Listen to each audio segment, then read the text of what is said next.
더불어민주당 비대위 대변인 신현영입니다.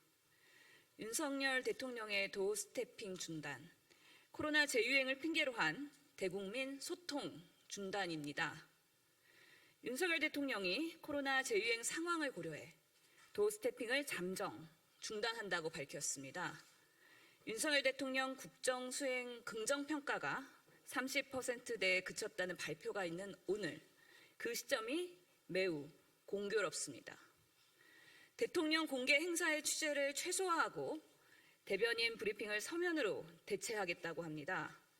코로나를 핑계로 국민과의 소통을 중단하겠다는 것으로밖에 이해할 수 없습니다. 윤석열 대통령은 지난 정부의 방역 정책을 비판하면서 과학 방역을 강조했습니다.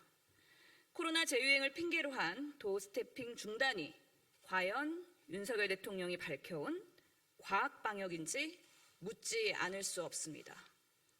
코로나 3년 차에 확진자가 주변에 발생한다고 무조건 셧다운하는 방식은 과학 방역이 아닙니다.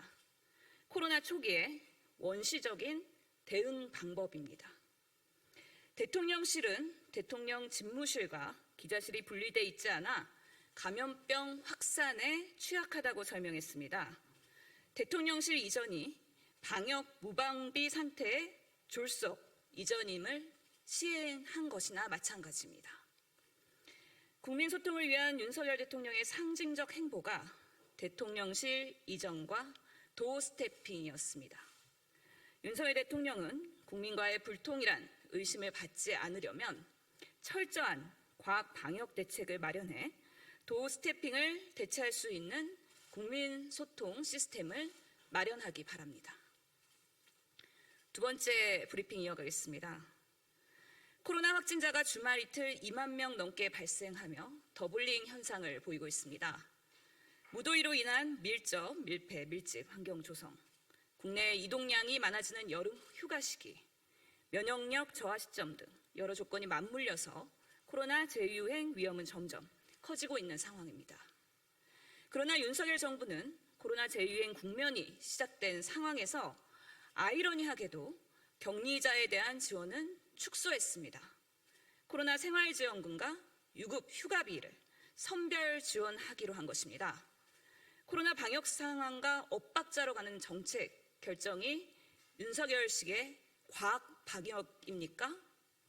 잘못된 방역 정책은 더 광범위한 코로나 확산뿐만 아니라 막대한 경제적 피해를 가져올 수 있습니다. 고물가, 고금리, 고환율로 이미 어려움을 겪고 계시는 국민께 코로나로 인해 고통이 가중되지 않도록 철저한 대비가 필요합니다.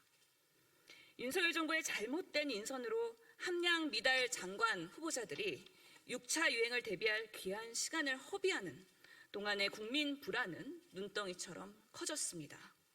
새 정부 출범 후 추진하겠다던 코로나19 비상대응 100일 로드맵은 어떤 성과가 있었는지 도무지 확인할 길이 없습니다. 이대로라면 윤석열 정부의 과학 방역은 이전 정부를 비난하기 위한 정치적 구호에 불과했는지 그 사실을 스스로 증명하는 꼴입니다. 오히려 윤석열식 정부의 방역 대책이 정치 방역은 아닌지 묻지 않을 수 없습니다. 두 달 전 코로나19 병상이 약 2만 3천 개 확보되어 있었던 것에 비하면 현재 병상은 약 4분의 1 수준입니다. 환자 급증 시 병상 재확보가 가능한 건지, 4차 백신 접종률은 어떻게 끌어올릴 건지, 무더위 속의 선별진료소는 어떻게 효율적으로 운영할 것인지, 6차 유행에 대비할 정부가 해야 될 일은 너무나도 많습니다. 하루빨리 유능한 보건복지부 장관을 인선하여 그동안의 시간 낭비를 사과하고 근거 있고 과학적인 방역으로서의 국민 생명과 일상을 지켜가길 바라겠습니다. 이상입니다.